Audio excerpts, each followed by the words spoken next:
What does that mean? It means that the ANC does not even have to struggle to get support in parliament. EFF is there, and obviously other smaller parties are going to join in, and this matter will only be left for implementation. And how do we then respond to some people who may argue that this is a populist move? It might sound to be a populist move, but the fact of the matter is that the land question has been in the center of the black struggle in South Africa. And people might see differently, but the issue is that land is needed for the black people to live on and to reproduce on that land.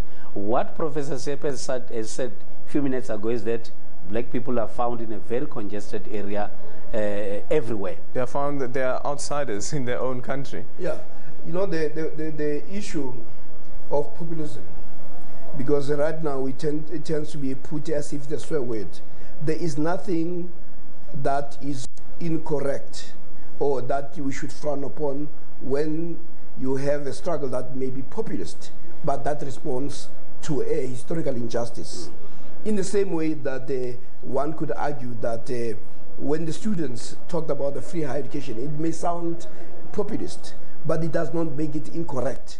And what the students have also done, which is what the ANC must learn, is that the whole struggle of a free higher education, you saw it being embraced by students across the color line. The students who are poor, but you also saw students across the political ranks. You didn't see the students saying, I'm ANC, I'm a ZAPO and all. What they were responding to is a black condition, that this black condition affects us all. In the same way that when we were struggling under apartheid, the apartheid government did not give a damn whether you carry the label of a ZAPO, PAC, or ANC. You were oppressed because you are black. So the reclamation of land goes along those, and I don't think we should shy. The fact that it's supported by many people does not necessarily make it wrong. But what is important is that it must still be managed in such a way that you do not undermine the rule of law and the constitution. This is why the EFF has come say we are willing to play a role to contribute to something that will benefit the majority of our people. It's certainly, Levi, it's certainly an emotional thing, because even if you look at in the statement that was delivered now, Kotongwane mentioned how it was rowdy, how difficult it was, to such a point where the chairperson of the ANC, Gwede Mantashe, had to intervene and chair that particular session. It speaks to the emotions and the tensions even within the ANC with regards to this issue and the conflicting views on what should happen. Even when Kotongwane was being asked about his personal views, he said, you know what my personal views are. I'm conveying the views of conference. Maybe what we need to note as well is that the land issue has been debated and discussed in the ANC for a very, very long time. But you'll also recall that the ANC at some point found itself in a difficult situation. There was an agenda of reconciliation, and at the same time the question of getting the land back. Now, obviously, you wouldn't be able at that time to do both at the same time. Reconciliation is a project, and I think South Africa has done very well in terms of that. But at the same time, the land question had to drag back in order to pursue the reconciliation agenda. But now it's time for the real transformation to take place. Those that have been dispossessed the land have waited for a very, very long time. Obviously, it has to be a very emotional issue, because those that are owning land wouldn't just easily let the land go. But at the same time, the ANC and government are under pressure to ensure that what has been high on the agenda has to be implemented, and the time is now. And fortunately or unfortunately, the delegates have been very clear to say, go and ensure that we get the land back. And this is the matter that we have been discussing for a very, very long time. Professor Sepe, on the issue around reconciliation, how do you ensure that you still maintain your reconciliation duties as well as your social cohesion mandate that the Social Transformation Subcommittee spoke to earlier on, when all of a sudden you have this huge explosion that will hit the country, and some people may feel that they are being deprived of what is rightfully theirs, and on the other hand, someone may argue that, but I bought this land belongs to me. So you cannot just come and take what belongs to me. Yeah, I think our approach to reconciliation was based on political naivety. We're not living in the real world. We're living in more the hearts. We fail to understand that people all over the world protect their interest, and they protect their material interest. We talked about reconciliation and hugged each other in the sports field, but that reconciliation did not go beyond that.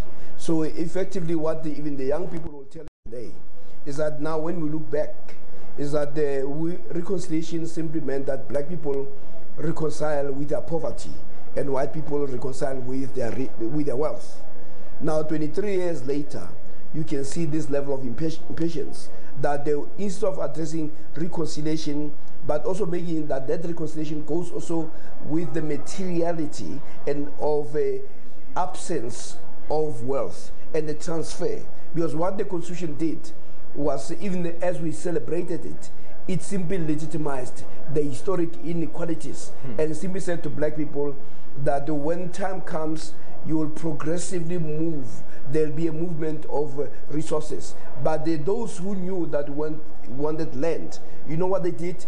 The price of land went so high that it was prohibitively expensive for the new government. This is why in the last 23 years, what we have done beyond reconciling with the poverty, we have also reproduced the apartheid special settlement. This is why today you still find black people living far away from the cities, from the economic centers, because the land closer to the center, to the economic centers, has become suddenly prohibitive, because we never understood that people protect their interests. Even the racism that we still see today, that we experience, is again because there's a material interest that is being protected. So I think it was simply serious political naivety by the ruling party.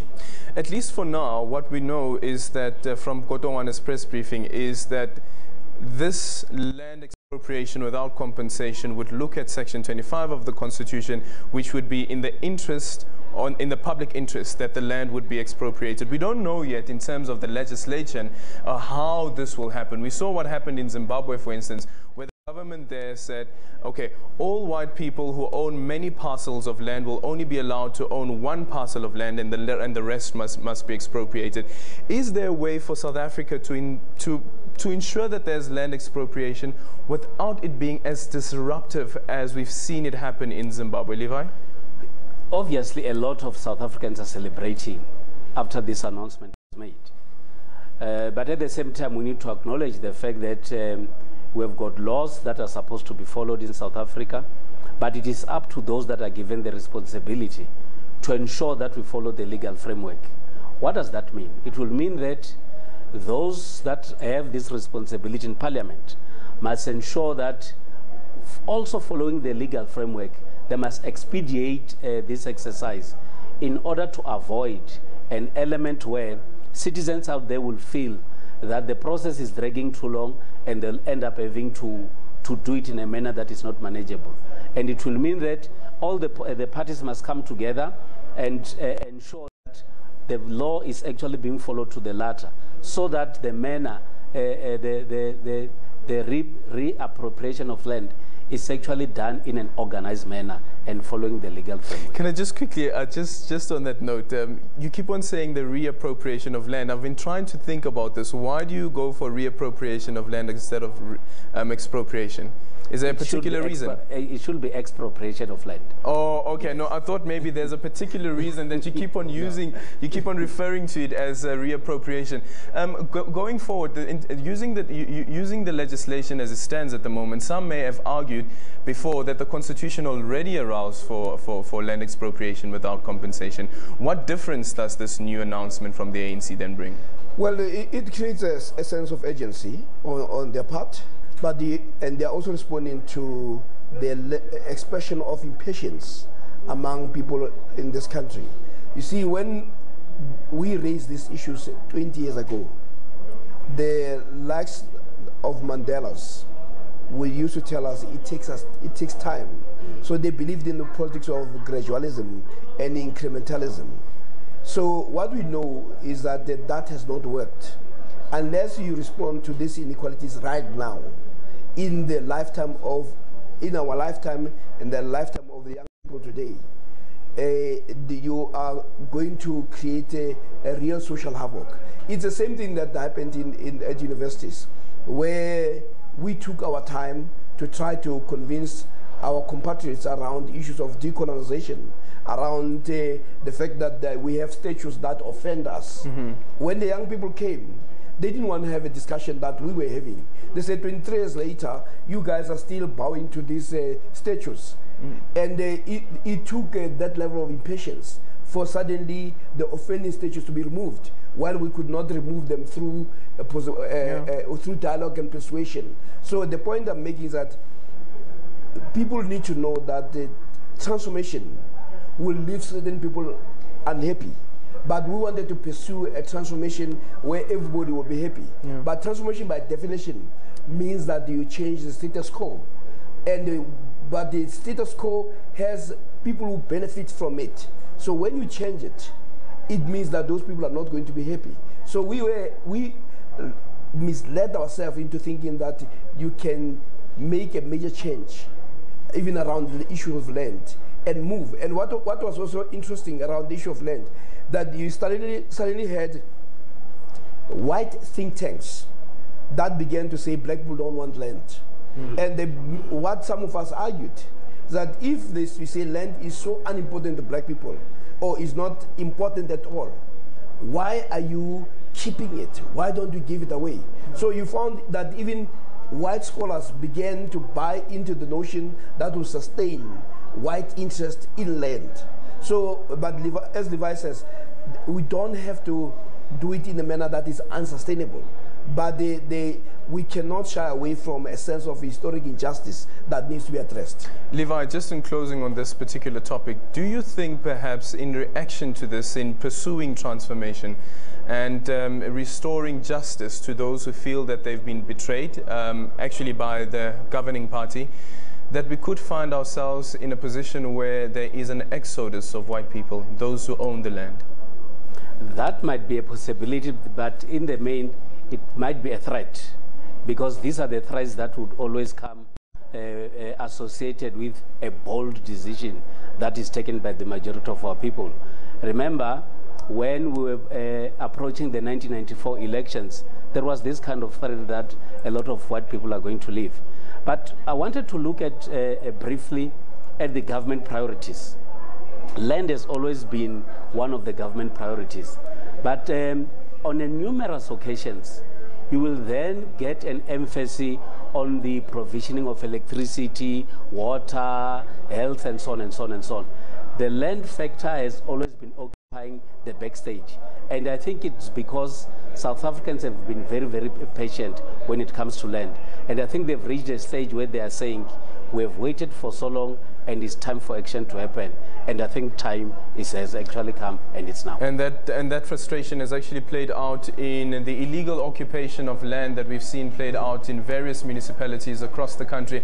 Of course, today is the final day of the ANC's elective conference, and a couple of moments from now we'll hear from the newly elected president of the ANC, Cyril Ramaphosa, will give his first address to the Congress, the first address as the president of the ANC. And earlier on, we spoke to a couple of people with regards to what they believe, what their take is on how the ANC's elective conference has fared so far. And one of those people is Sihle Zigalala, the chairperson of the ANC in KwaZulu-Natal, or well, now that the court has set aside his chairpersonship. Let's just take a listen to what he had to say. I believe, as a person who has also insisted on a number of occasions that we need to work for unity, I believe he will make a contribution to the unity of the province. But we are, as leaders of the province in KwaZulu-Natal, have a responsibility, we have more responsibility to ensure unity. We must appreciate that there is no one who will ever succeed in uniting the province if we, who are the leaders, are not leading that process. You, the leaders, unite to lead the process. Are you prepared to sit down with Senzo Mkhunu to say, Senzo, look how we suffered as the biggest province. How do we go forward? How do you heal? It's not only a question of being prepared, but I believe it is a responsibility we have. We have learned a lesson. We must ensure that we unite the African National Congress, and we must sit and engage on these issues. Have you interacted with him already?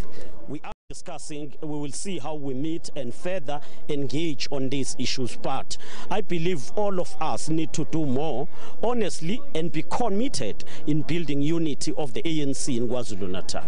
And the issue of women also, another setback. It is a setback for the expectation of women leadership, but hopefully the women would still be, not just hopefully, the Constitution provides that women must be there in the structures of the ANC. So more than 50% of at least 50% will be women, even in this NEC. And your message to delegates from KwaZulu-Natal, but also the branches back home? Well, the clear message to delegates is that we must unite, support the elected leadership. We must begin to work on the implementation of the program that will help fast-track socio-economic transformation. We must also ensure that the outcomes of conferences are not becoming tools to purge others from the organization. It is time to heal the ANC. It is time to unite and prepare for 2019 elections. On behalf of KwaZulu-Natal, your message to the incoming president? We congratulate the incoming president of the ANC, Comrade Cyril Ramaphosa, and the entire officials. We believe the cadres who are matured enough to tackle the challenges that are facing the movement and the people of South Africa as a whole. They enjoy the full support from all of us as members. We must know that as the members of the ANC, we have the right to have preferred candidates, but once the elected leadership is in place, we must support the elected leadership for the ANC to ensure that for the ANC to emerge strong and be able to succeed in pursuing the struggle for liberation of the people. Do you feel betrayed by the other chairpersons who the ANC Women's League is saying they used women to climb the ladder? There is no one who betrayed anyone here. In any democratic process, when you enter, you must know that there is a possibility of a win or you lose. And even in a case where you don't succeed, accept the result, and therefore, let's go forward, work for the united ANC. Ours is not positions. Ours is a cause of a national democratic revolution, which is about the creation of a non-racial, non-sexist, democratic and united society.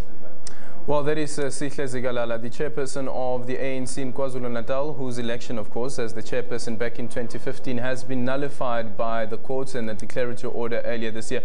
Quite a number of issues that he raised there, including the issue around purging of members, which is something that the ANC needs to look into, and considering that there are those who supported, for instance, Dr. Nkosazana Dlamini-Zuma, what happens to them now? Does the ANC come together and sing Kumbaya, as Sihle Zikalala says, that they must ensure that there is unity of the party? One of those people actually who's been a staunch supporter of Dr. Nkosazana Dlamini-Zuma is Nomvula Mukwanyane. Let's just take a listen to what she had to say about the conference outcome. As for those who have not made it, the good thing that has come out is that none of them have expressed any intention to leave the NC, including those of us who supported those who didn't make it. As in now, we're not going anywhere. We'll remain in the NC because we have been in these kind of experiences where our preferred leaders don't emerge, where we ourselves personally don't emerge in a conference. But what you do, you rally behind the leadership. Let's soldier on. what is happening in the ANC is a reflection of how society perceives us, but also how sometimes you may not be favored for many other reasons, not because you are incapable. And I think it is those things that we definitely have to go back and look at. But Comrade Nkosazana has made history. For the first time in the 105 years of the ANC, a name of a woman was on the ballot paper. Yes, there were more than 3 presidential hopefuls. Some of them did not make it to the ballot paper. She made it to the ballot paper. Her name went into the ballot box, and the will of the people in terms of the delegates of the ANC preferred Comrade Cyril. But also it is a sizable number that Comrade Nkosazana must really appreciate, and all of us recognize that had confidence in him. But of course, because we are an organization that believes on the will of the people and on the majority views that must prevail, we all must now rally behind the president of the ANC, look forward to the January 8th statement, which unfortunately must also be a build-up towards the coming general elections in 2019. Well, there you have it from Nomvula Mokonyane, and former NEC member. We're still waiting actually for the NEC, the 80 NEC results to be announced, and to see whether the likes of Nomvula Mokonyane would make it back into the ANC's NEC.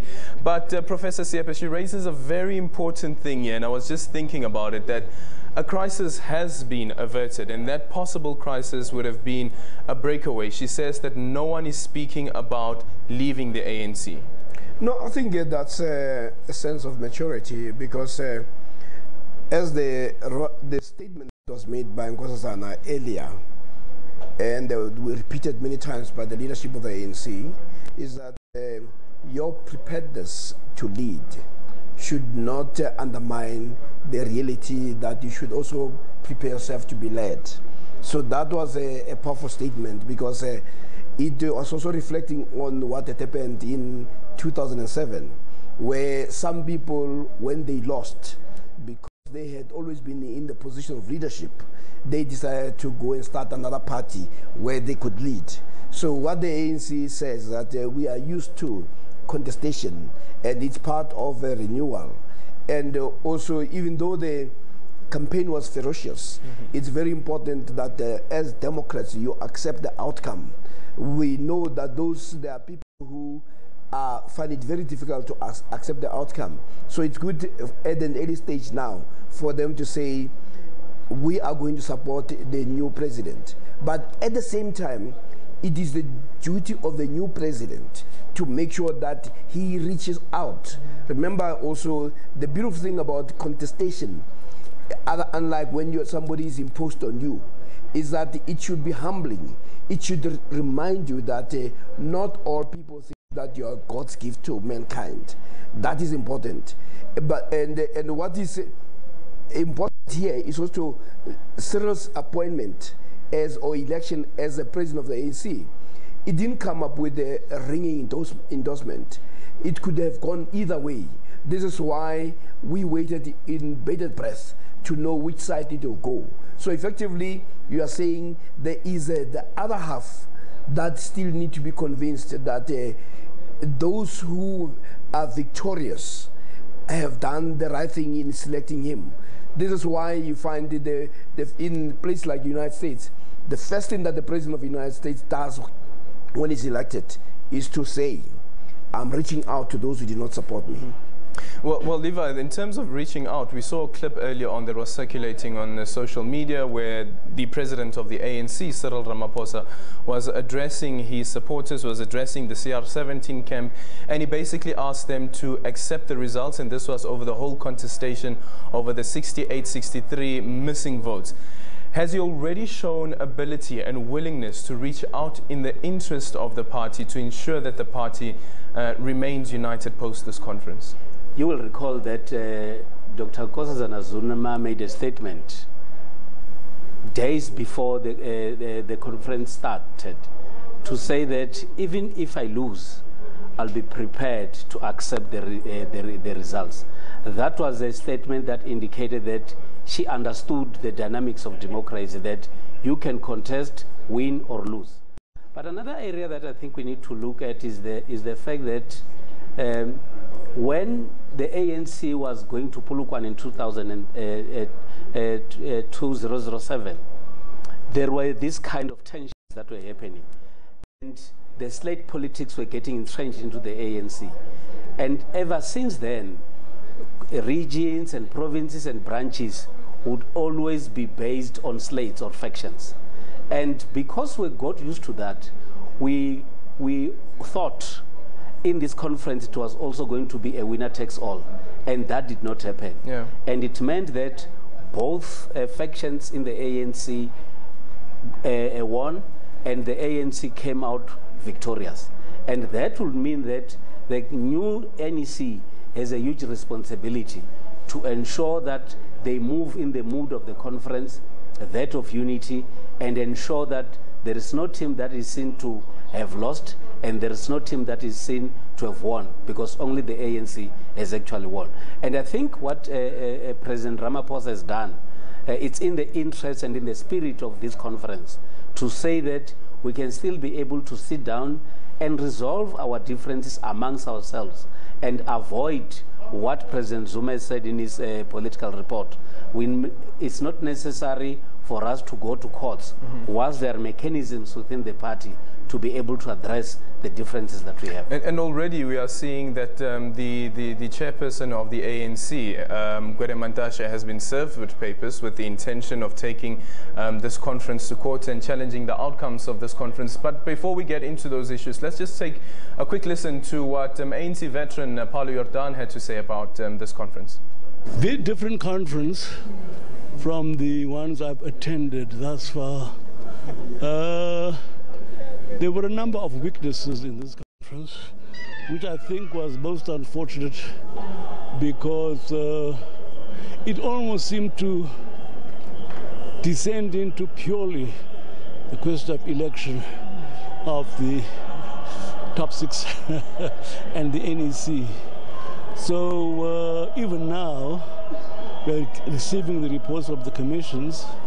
Should have happened yesterday. So this is being rushed. So many of the policy issues are sort of getting slipshod treatment, which I think is regrettable because many of them have significance for the future, especially for the incoming NC. But there was a policy conference earlier in the year, so it's not as if there are no guidelines. But it would have been, I think, much better if conference had had the opportunity to get into really serious, in-depth study of issues and discussion thereof. You take, for instance, one of the commissions that I was in, as you know, always been with the information side and communication side of the movement. We hardly had time to get into serious discussion about it. And you think about what has happened in the field of communications since the time we first met, and now, you know, it's like chalk and cheese. So it's very important for any political movement to be very conversant with the changes that have taken place in communications and those that are in the pipeline, which are going to take place, you know, in the next few years, etc.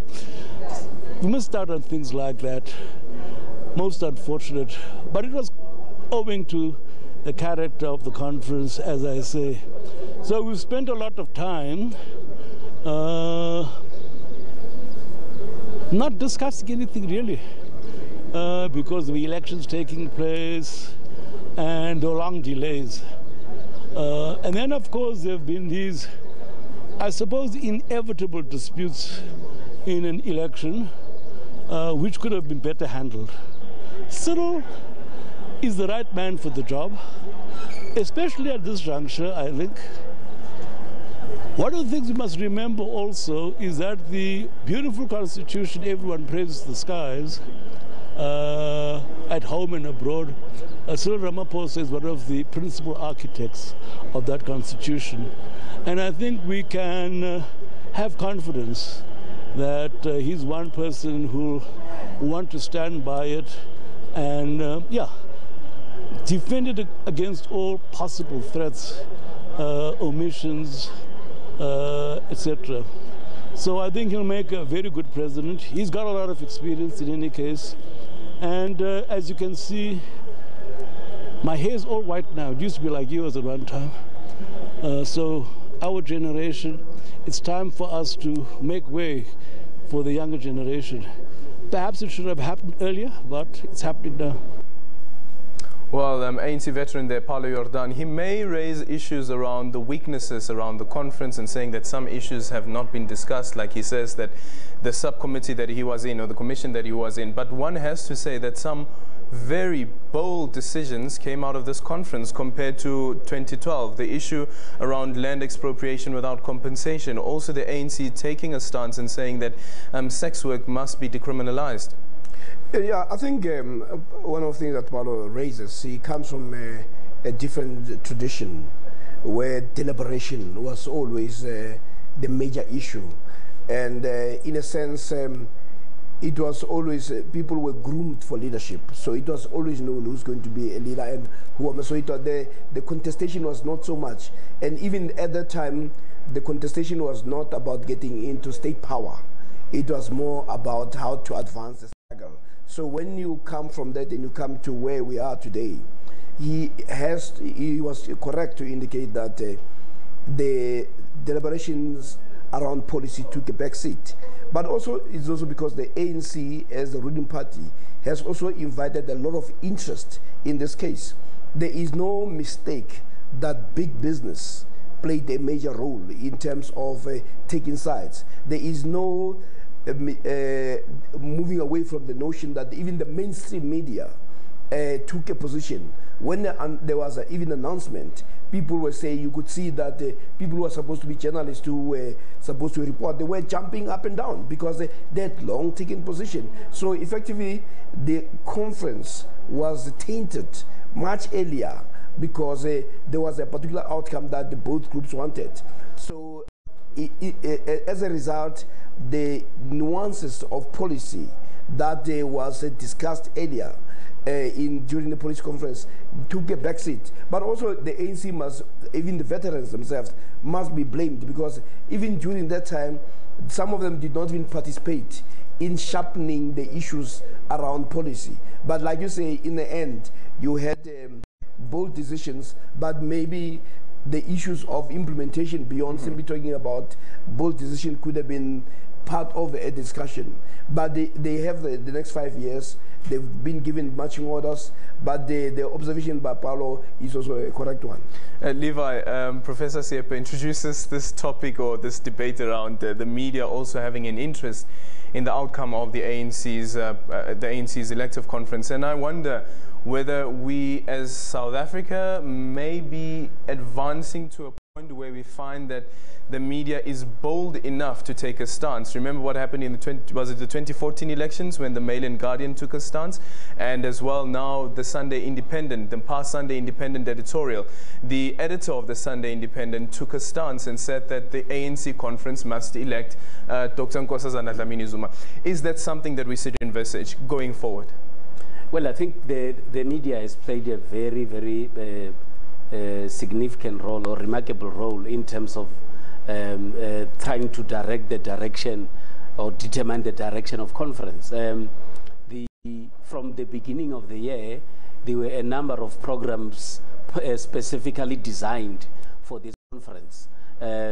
All the media houses actually did that.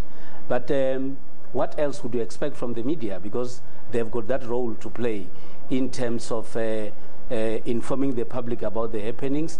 But the media will then also, not deliberately, might also be tempted to take sides.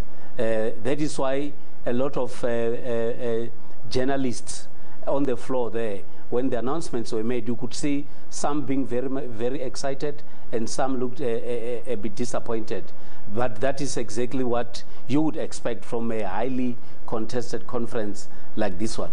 But also, I think it goes back to the media ownership and the ethics of journalism, that when one is actually performing his or her own responsibilities, must actually show serious signs of impartiality to any form of candidates. But unfortunately, this has to be the case because the media here is dominated by South Africans who have a direct interest on what is actually happening in the country. And that's the thing, a lot of interest in the ANC's elective conference. We saw a lot of editorials. We at the SABC as well were building up for this big moment of the ANC's elective conference, and how do you get involved and ensure that you take a step back and allow the ANC members, all plus close to 1 million members of the ANC, make a final determination on who they believe should lead the party and the policy positions that they should be taking.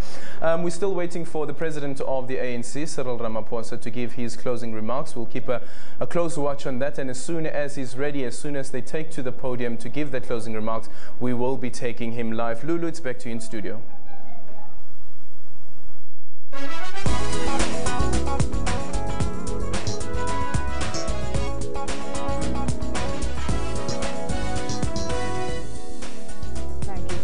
There from our Nasrec studio. Now back to our lineup. ANC President Cyril Ramaphosa will deliver his inaugural speech after he was elected to the most powerful position in the party.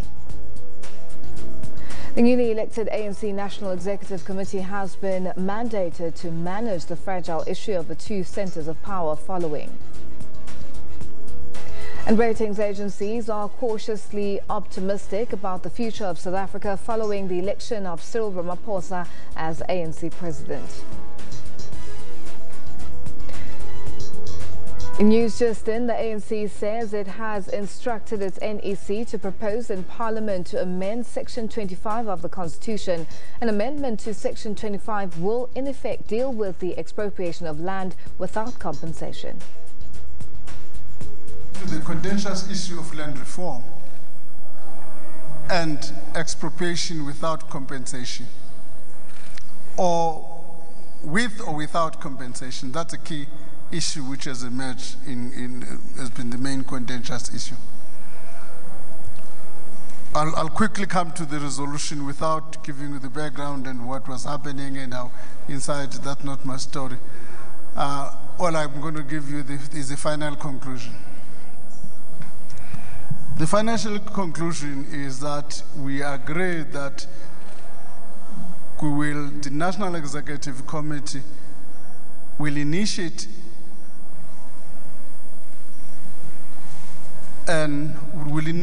some amendments in the Constitution, Section 25. ANC President Cyril Ramaphosa will deliver his inaugural speech after he was elected to the most powerful position in the party. Ramaphosa, a seasoned unionist, politician and businessman, has the longest experience in the National Executive Committee. First day in office spent visiting stalls and interacting with various people. On his shoulders, he knows he carries the hopes of many as the leader of the Africa's oldest liberation movement.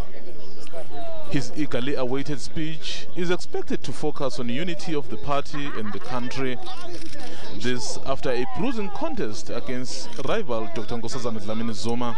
We have proven once again, maybe for the millionth time in our 105 years history of existence, that the ANC is able to rise even above its own strength.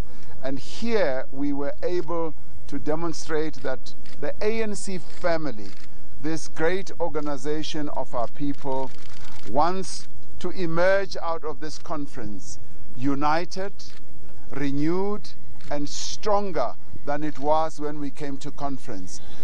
The president may also touch on the economy to boost investor confidence. We thank the small and medium enterprise people, who we normally call hawkers, for being here. But we also spend time with the slightly bigger corporations that always come whenever the ANC holds its big events. It could be an NGC or a national conference. So they are here, and we also spend time going through what they are showcasing.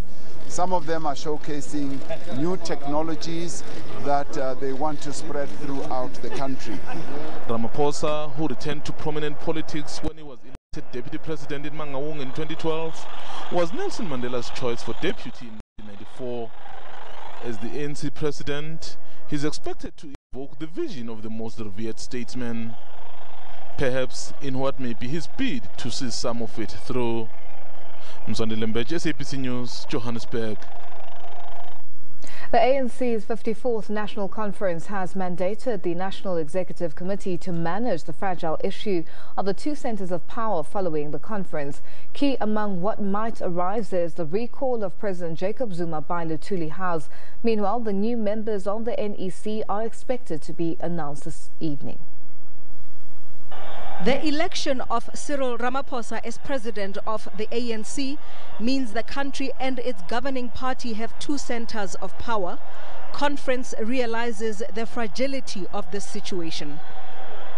The center of power, it is the African National Congress. It is the ANC that takes decisions and gives direction to its deployees in government. The National Executive Committee will process this resolution in terms of implementation. So that is what it means. One of those deployees is President Jacob Zuma, and his fate is now in the hands of the NEC. If the decision to recall the president arises in the context of the new National Executive Committee, that will be the decision of the ANC. It will be the decision of the National Executive Committee in terms of the NEC being the center of power. The Renewal Commission has also endorsed the resolution to institute a commission of inquiry into state capture. And another burning issue, white monopoly capital. The ANC insists it has used the term since its Morogoro conference of 1969, and Bell Pottinger cannot be credited with it, but it requires urgent attention. One of the things in disciplining monopolies raises the question of strengthening competition authorities as one of the areas which need to be, or as one of the steps which need to be strengthened or utilized to ensure that the monopolies are disciplined. The Constitution Commission has clarified that those elected to higher structures should relinquish their lower positions, and the lower structures will decide who takes over.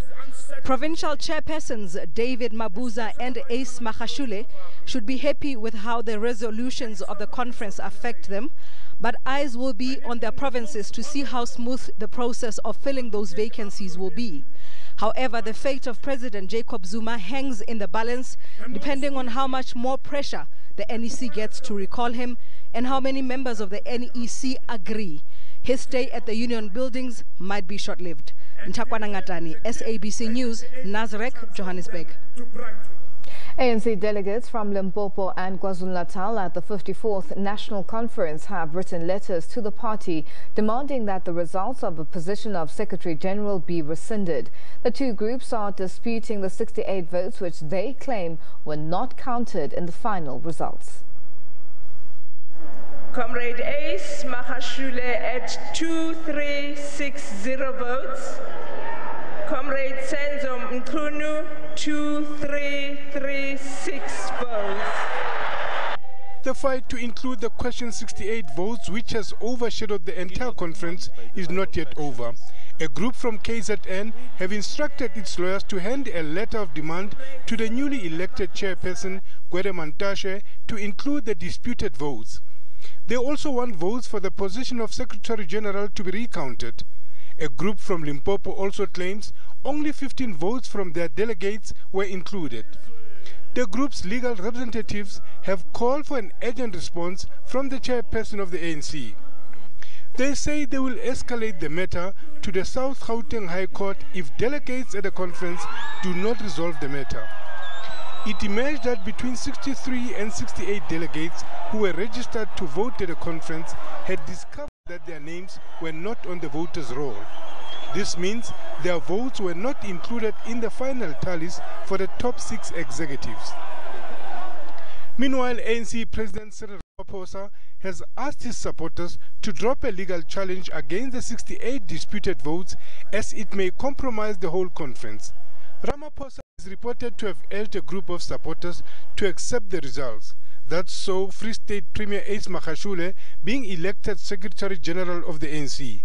Other groups still hope that a political solution can be found, as a court battle could potentially nullify the entire conference. Change in the current situation may result in Senzo Mkhunu taking over the position from Ace Magashule. We are yet to hear the outcome from the plenary in the matter. Lehana Tsotetsi, SABC News, Johannesburg. Ratings agencies are cautiously optimistic about the future of South Africa following the election of Cyril Ramaphosa as ANC president. They point to the closeness of the voting results and likely challenges in agreeing and implementing changes to economic and fiscal policy.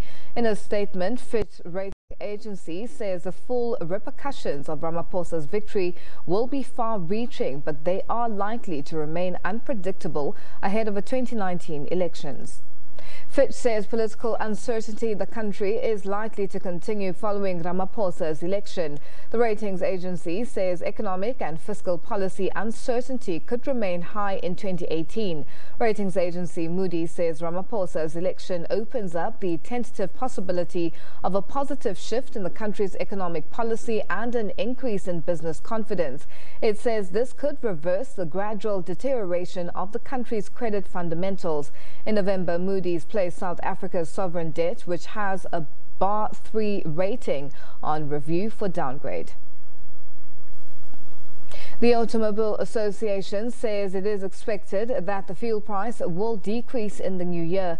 The AA says the decrease will be due to the rand gaining ground against the US dollar since the beginning of December, especially since Cyril Ramaphosa was announced as the ANC's new president. Current data shows that petrol is set to decrease around 10 cents a litre, with diesel and illuminating paraffin expecting to lower by around 6 cents. The association warns, however, that this could change in a negative or positive way depending on the political climate following the ANC's elective conference, which ends today, as well as the international economic sentiment.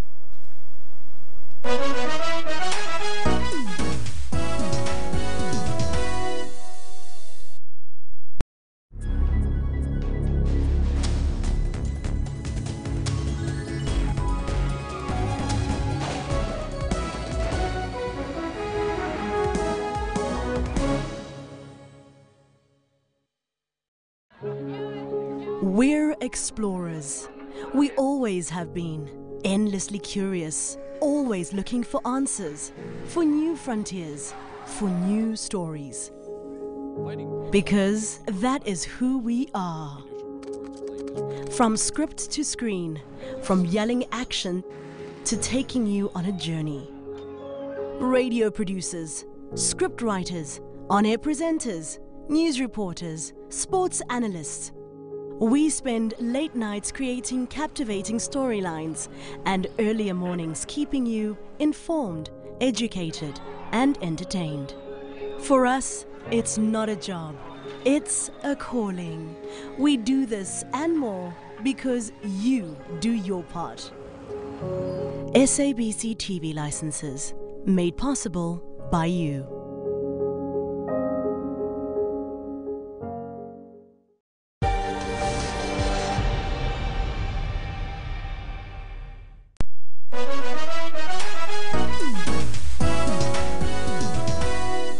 Welcome back. The family of a slain Marikana miner will for the first time ever celebrate Christmas in a proper house. It's part of mine workers and construction union AMCU's promise to the families of the 44 victims.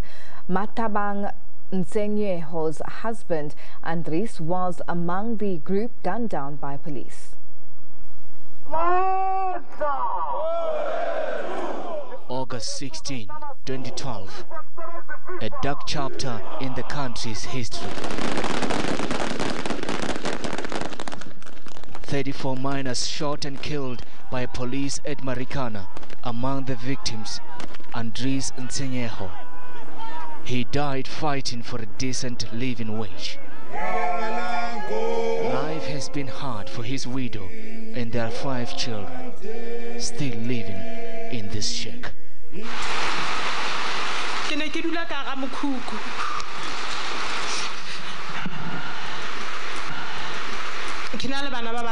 lived with my 5 children in a 2-bedroom shack. My husband was working and his wish was to build a house for his children, but he couldn't because he was earning too little. More than 5 years later, the promised 3-bedroom house, the single parent overcome by emotion. I am speechless and overjoyed. I never thought that it would be possible for me to own a proper house. All families of the dead miners will benefit, including those of the 10 police and security personnel killed in the days before the massacre. As AMCO, we are proud to report to Comrade Andres Senyiho that we have managed to lift these workers from 4,500 to a minimum salary of 11,500 in 3 years. AMCO claims there is a concerted campaign against its members. At least 7 have been killed this year alone. We've seen Comrade being assassinated recently, but that did never scare or instill fear in our comrade in leading their fellow comrades. Many widows are grieving. Some consolation from Mabato Nsenyeho as a new year beckons. Marikana, SABC News, Vanderbilt Park. Operations aimed at fighting crime and reducing road fatalities this festive season are yielding positive results in Mpumalanga. Over 500 people have been arrested for different crimes in less than a week after the launch of the operations. Offences include drug trafficking, driving under the influence of alcohol, murder and assault, amongst others. Traffic officials are also manning routine roadblocks to ensure motorists obey the rules of the road. Traffic volumes have increased on the country's major roads as holidaymakers are traveling to different destinations. Law enforcement officials are all out, manning roadblocks and trying to ensure that motorists adhere to the rules of the road. The operations are proving to be a success so far. We are doing very well because even crashes, fatal crashes are lesser as compared to the last festive season. And I must say that the MEC also commends the law enforcers in the province. Recently they've arrested over 530 people for a variety of crimes, including driving under the influence of alcohol. These taxi passengers were left stranded. They could not continue with their journey to Mozambique because the taxi in which they were traveling in was overloaded. My journey was so nice until now. I mean, because our car is overloaded. So we're standing here because they fined him 2,000. And I went to pay in the court, so we're waiting for him now. Motorists have once again been urged to obey rules of the road to avoid road crashes. Moedi Maslela, SABC News, in Bombela, Mpumalanga. 6 suspects who were arrested in connection with several Cleveland's hostel murders south of Durban will be spending Christmas behind bars. A police officer is among the accused. Today they briefly appeared at the Umlazi Magistrates Court for their bail application. The state has, however, proposed that the matter be transferred to another court due to the complexity of the case. The Cleveland's hostel has seen a spate of murders over the past few years. According to testimonies given during the Morani Commission, the hostel is allegedly a haven for hitmen who operate throughout KwaZulu-Natal and other provinces. The commission is investigating political killings in the province. More than 90 people have been killed in violence linked to the hostel since 2014. Today, the court's gallery was packed. The suspects face multiple charges of murder. They were arrested earlier this month. Today they were expected to apply for bail, but the state proposed that the case be transferred to another court. The suspects' legal representatives objected to this proposal, calling it a delaying tactic. They alleged the state was unprepared. After much deliberation, the court decided that the case be transferred to Umlazi Regional Court. The bail application will take place on the 4th of January next year. The suspects will remain in custody. Sibonga Konkambata, SABC News, Umlazi. With Christmas fast approaching, at least 15,000 people cross the borders into neighboring countries every day. At many border posts, travelers experience frustrating delays. Home Affairs says additional staff has been deployed since November the 16th to ease congestion. Travelers are forced to wait for hours before their passports are stamped at the border post. Despite the department beefing up its staff, there's still a long wait, leading to snaking queues. Travelers remain frustrated daily. I came here at 6 o'clock and then I only crossed the border at 10 o'clock.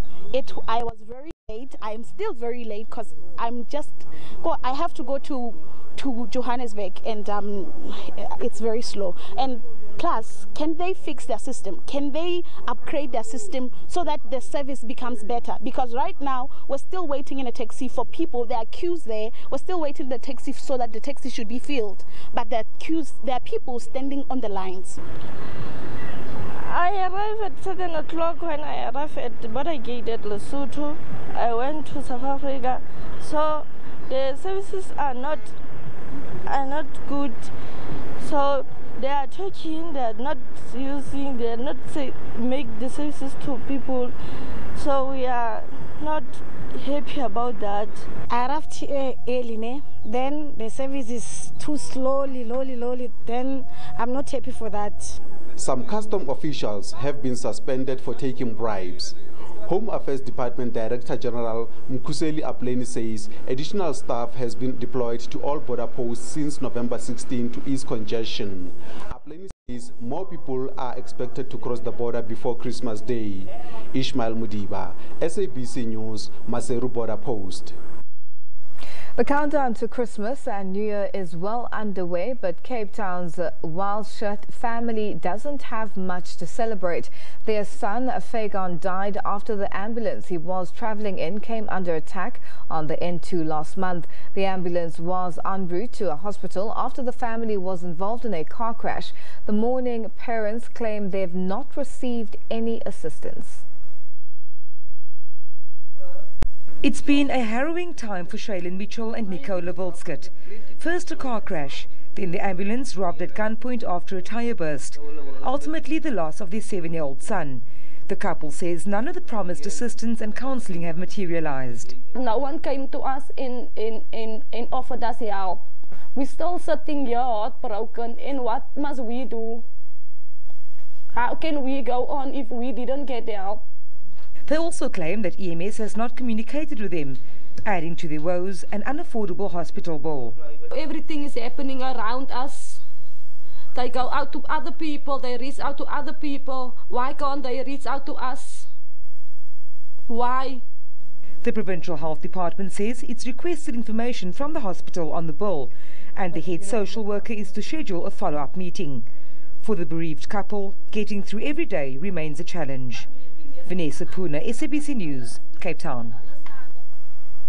Thousands continue to flock to one of Africa's most visited shopping destinations, Cape Town's V&A waterfront. While the second week of December was a little slower, management still expects an overall good holiday period.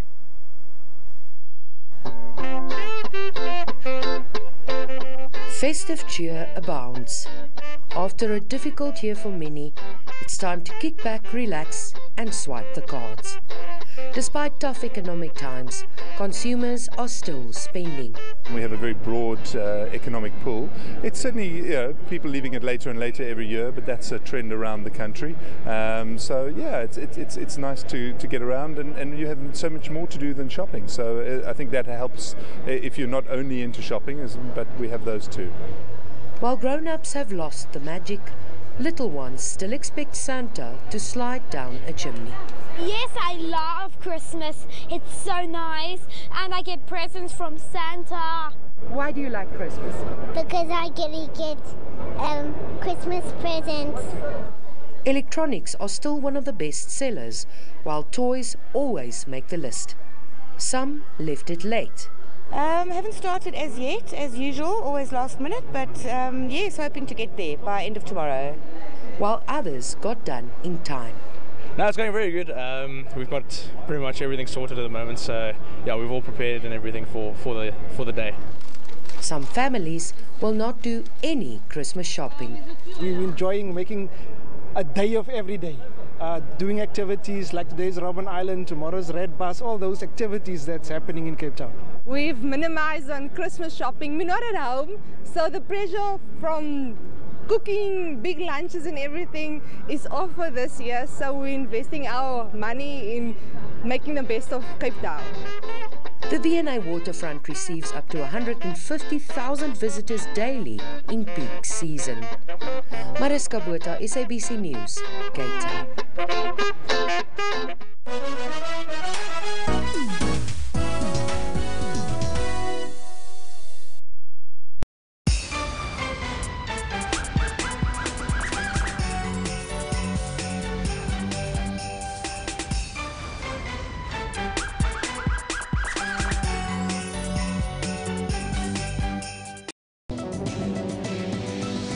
Well, today we discuss the general practitioner or GP. So the quality of the doctors coming through our medical schools is excellent. Your GP is your family doctor. Your GP is your first point of care. Who determines how much a consultation fee should be? We set up networks of general practitioners, and one of the conditions of the network was to agree to charge a certain fee. Specialists are specialists. We can't take away their role. We can't take away what they do for each patient in their disease entity. Our specialist colleagues as well don't appreciate patients coming straight off the street, as it were, to see them. They're highly trained. For health tips that will help you to adopt healthy living, catch Health Talk every Saturday from 9 to 10.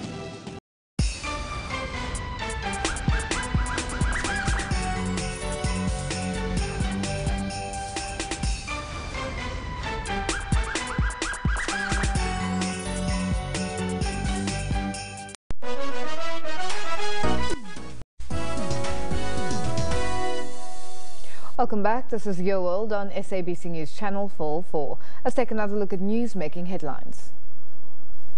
The ANC says it has instructed its NEC to propose in Parliament to amend Section 25 of the Constitution. An amendment to Section 25 will in effect deal with the expropriation of land without compensation.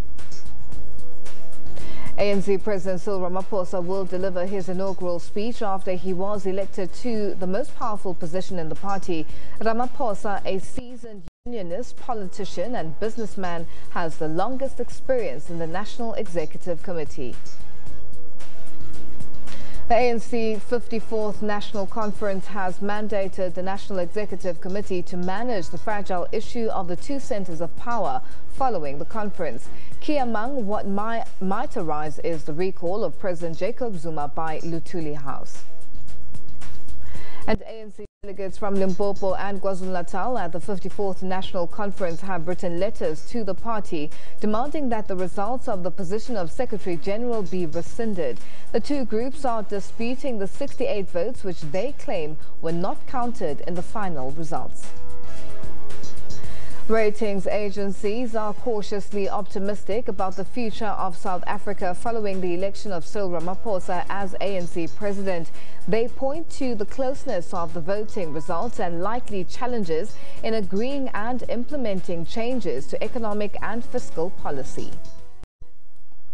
Zimbabwe's President Emmerson Mnangagwa is expected to be in South Africa on Thursday. This will be Mnangagwa's first official trip since he became Zimbabwe's head of state. Today, Mnangagwa addressed Parliament where he again made the commitment to rebuild the economy. The specific economic reforms, as enunciated in the 2018 National Budget Statement, shall be firmly adhered to in pursuance of my government's development agenda. Government welcomes short to medium-term credit financing and the recent offer of US $1.5 billion Economic Stabilization Fund by the Bank is indeed a welcome gesture. Corruption remains the major source of some of the problems we face as a country, and its retarding impact on national development cannot be overemphasized. On individual cases of corruption, every case must be investigated and punished in accordance with the dictates of our laws. There should be no sacred cows. SABC will have a live broadcast of President Emmerson Mnangagwa from the Zimbabwean embassy in Pretoria. 2 Ugandan lawmakers were dragged away and detained when they tried to enter parliament as a divisive debate on extending President Yoweri Museveni's rule was marred by violence for a second day. The legislators were attempting to serve court documents on House Speaker Rebecca Kadaga, who was presiding over the debate.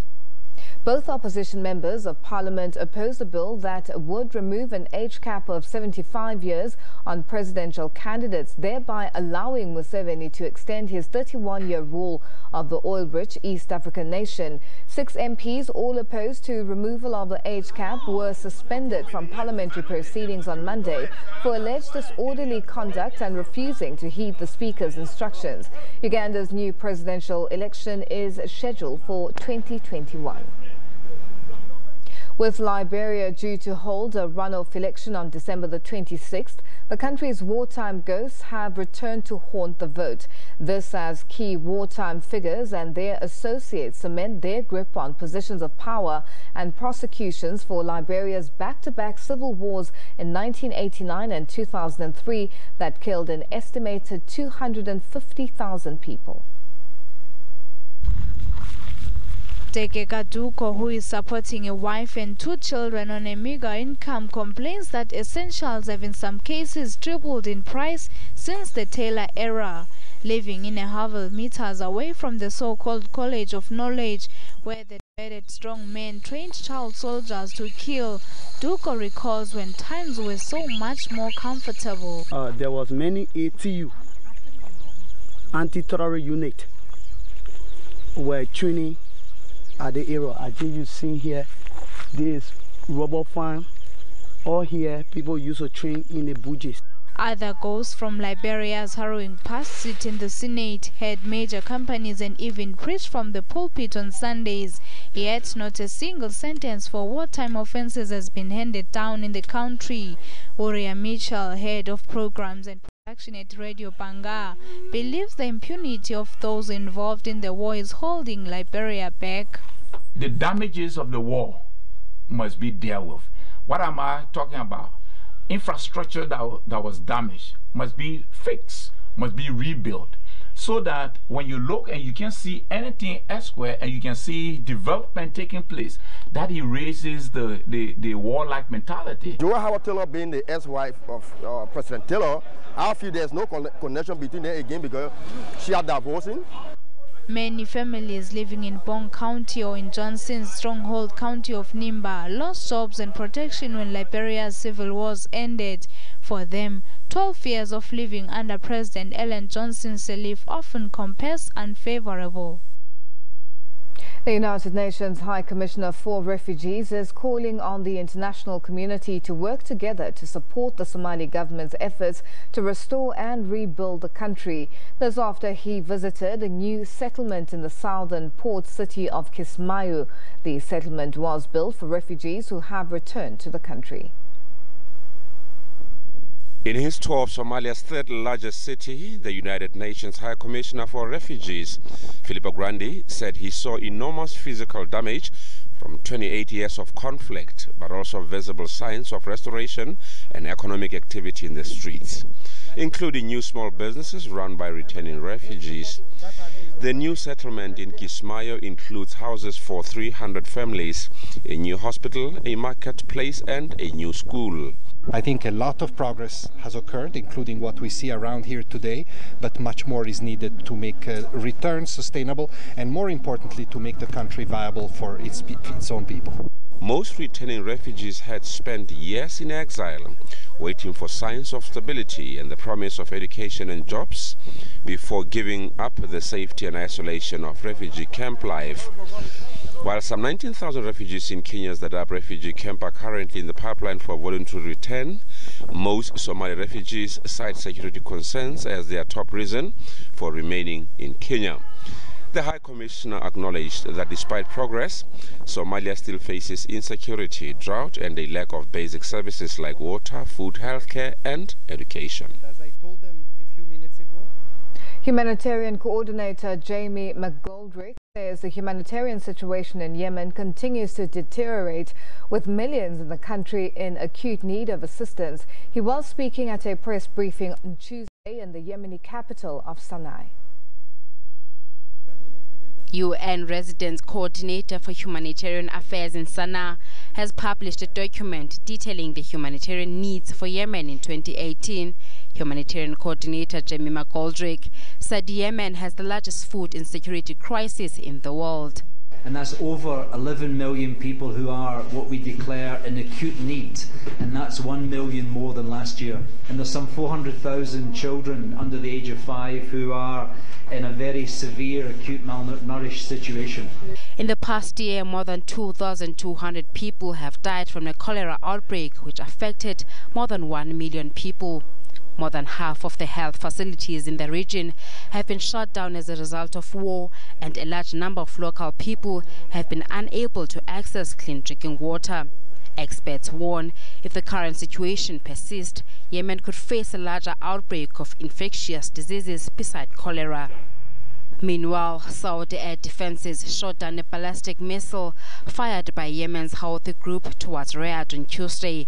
The Saudi-led coalition said the attack could escalate a proxy war between the kingdom and Iran. The Iran-allied Houthi movement said it had aimed the missile at the Saudi royal court at Al Yamama Palace, where a meeting of Saudi leaders was underway. It described the attack as a new chapter in the conflict. No casualties or damages have been reported. Palestinians staged demonstrations in the Israeli-occupied West Bank to protest U.S. President Donald Trump's recent decision to recognize Jerusalem as Israel's capital. The largest demonstration took place at the Kalandia checkpoint between Ramallah and Jerusalem, where hundreds of Palestinians clashed with Israeli troops. Palestinians clashed with Israeli forces in the West Bank and Gaza as they continue to protest against U.S. President Donald Trump's declaration on Jerusalem. We call on our Arabic and Muslim nations to surround the Israeli and American embassies in the Arab countries, then drive the American and Israeli ambassadors out of the Arab countries. We are continuing our way of resistance, using all kinds of resistance to break this decision. Trump reversed decades of U.S. policy on December the 6th and recognized Jerusalem as the capital of Israel, imperiling Middle East peace efforts and upsetting the Arab world and Western allies alike. Since then, 11 Palestinians have been killed and over 3,000 injured in clashes with Israeli security forces in the West Bank, East Jerusalem and Gaza Strip. Jerusalem remains at the heart of the Middle East conflict, with Palestinians hoping that East Jerusalem, occupied by Israel since 1967, might eventually serve as the capital of a Palestinian state. A series of recent cyber attacks has netted North Korean hackers millions of dollars in virtual currencies like Bitcoin. More attacks are expected as international sanctions drive the country to seek new sources of cash. A series of high-profile cyber attacks are tracing back to North Korea's wallet. Pyongyang's hackers have netted millions of dollars in virtual currencies like Bitcoin, with more attacks expected to be on the way as international sanctions drive the country to seek new ways to make cash. According to analysts, it's the sky-high jump in value this year that makes Bitcoin an attractive target for the North. Pyongyang's state-backed hackers are being linked to a rising number of cybercrimes, including the so-called WannaCry attack that crippled hospitals, banks, and other companies around the world earlier this year by effectively holding devices hostage. South Korea is home to some of the world's busiest virtual currency exchanges and accounts, hosting about a quarter of Bitcoin trading in any given day. Researchers say that attacks earlier this year on exchanges like BitThumb, Coiniz, and Ubit in the south all have the digital fingerprints of hackers from North Korea. Seoul is now considering countermeasures over the attacks, including additional sanctions. Sources tell Reuters the amount stolen could be worth up to $82 million. Time now for a quick break. Our weather details up next.